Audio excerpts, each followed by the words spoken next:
Hi everyone, so we're here at Nura Park. This Thursday morning. This is Rosie, this is Sky, there is Harry, and there is Sammy. Now they all seem a little bit calm at the moment, or calmer, because I've been here for about 30 minutes. But they're all kind of overexcited and over the top when we first get here. So I just want to reinforce again how to calm them down a little bit. So Harry sees that I have my hands in my pockets, so does Sky. So they're giving me all sorts of behaviors to see what gets me that treat. Just gonna throw some treats or pretend to, and then throw them behind me. Go find! Go find! And once they look looking, I put out some more.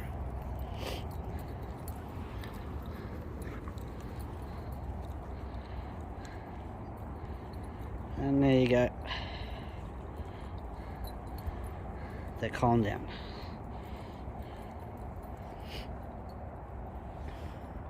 Now you say like, okay, why is this so much better? I want to bring my dog here to get rid of all his energy and make him run around. Well, the thing is that running your dog will do nothing more than an aerobic workout. Does absolutely nothing else. And they don't get tired from it. So the more you do it, the better they get at it, and the less tired they are after a workout. So the more you'll have to do, and you end up having dogs running next to bikes and all that sort of shit. That does absolutely nothing for your dog. We have over 300 members, and all you are here for a reason. Obviously, because you all have dogs that what you call are reactive. Okay?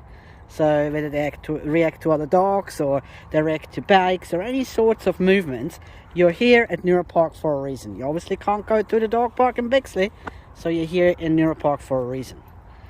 And to help your dog and yourself, you gotta find a way to get the arousal down. And when the arousal is down, the brain, I say it very simply, the brain has more space to take information in. When it's highly aroused, it goes by set beliefs. So if a system is highly aroused and it sees movement around, it could be the leaves of a tree moving, and your dog starts barking, it's not reactive. It's believing that whatever is out there moving is something dangerous, and it might even be barking not because of the danger itself, but to see what will happen when it barks. Is this moving more? These are all behaviors that have more than one meaning to a dog. So your aim is to calm your dogs down. Get them into spaces where arousal is lower, and then do certain things like, you know, get them through those tree branches here. Arousal is low, I set out some treats, and now their brain has to engage a whole sort of many different muscles and joints and everything like that to move through those tree branches. It looks simple, right? But there's a hell of a lot going on in the brain and in the muscles and the joints and everywhere in the motor system, including the visual system. All the organs, the fascia, everything is doing something at the moment. Your dog's brain is never shut off, even when it's sleeping. The brain is always doing something. This makes me come to the adaptation maze. Okay? This is not an enrichment space. And I know when I first did all my blah blah on the website, that's exactly what it said. It's for cognitive enrichment, all that stuff. It's human speak to sell something. But this is an adaptation maze. This is where you take your dog to calm it down and get it used to new things. You can even bring new things in that it usually doesn't do very well with.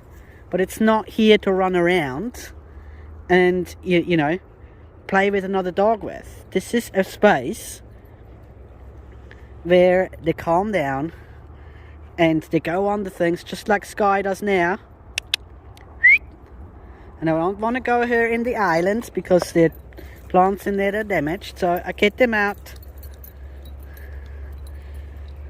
throw some treats, and I just avoided her racing around the islands. It's not rocket science, it's really easy. It has nothing to do with training. Nothing whatsoever. I don't care what other trainers say. This is not training. Okay? This is engaging the body, and through the body and through movement, they learn new things. But only because their arousal is down.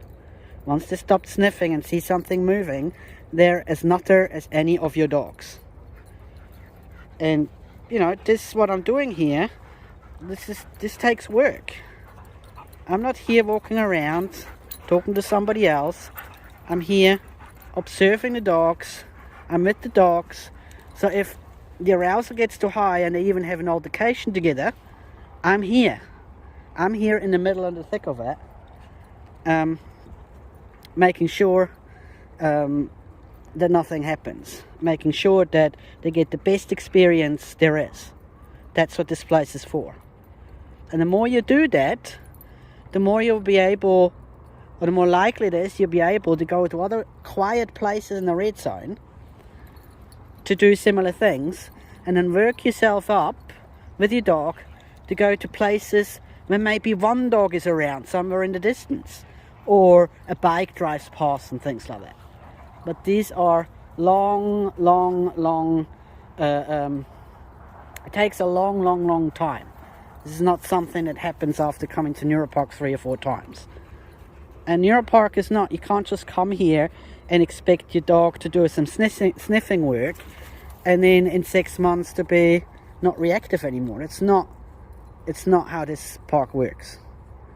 So what we're doing here is literally giving the physical part, or the physical side of your dog, and that includes the brain, because the brain is embodied in the skull. It's a physical organ, to recuperate, if you want to use that word. We're really dealing with energy recharge here. So you could say like Neuropark is like an energy boost. Okay, you're out of petrol, you come to Neuropark and you fill the tank slightly every time you come here. But you're not going to fill that tank if you throw balls around and don't take arousal down and it's just all over the place. It's not going to do anything for you. It's making the situation work.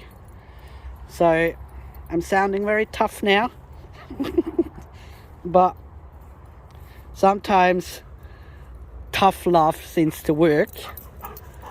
And like I said, we're all in the same position here, but it needs work. Coming here and sitting down and not doing anything with your dog is not going to do anything for you. I'm not going to tell people how to use the park. I'm just saying this is not going to do anything for you if you do it like that. At the end of the day, I'll be only getting more and more frustrated, because I'm going to come to the park and I see where dogs bump into everything.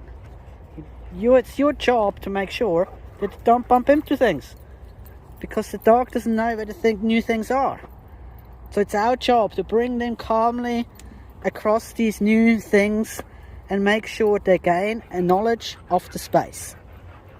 That's not going to happen if they race around.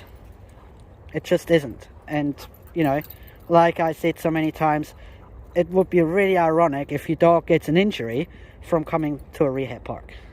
So, I talked for 9 minutes, 17 seconds. Gonna shut up now, if you even got that far, watching this video. But yeah, try it this way and see what happens. Right, enjoy the sun, it's beautiful. Cheers.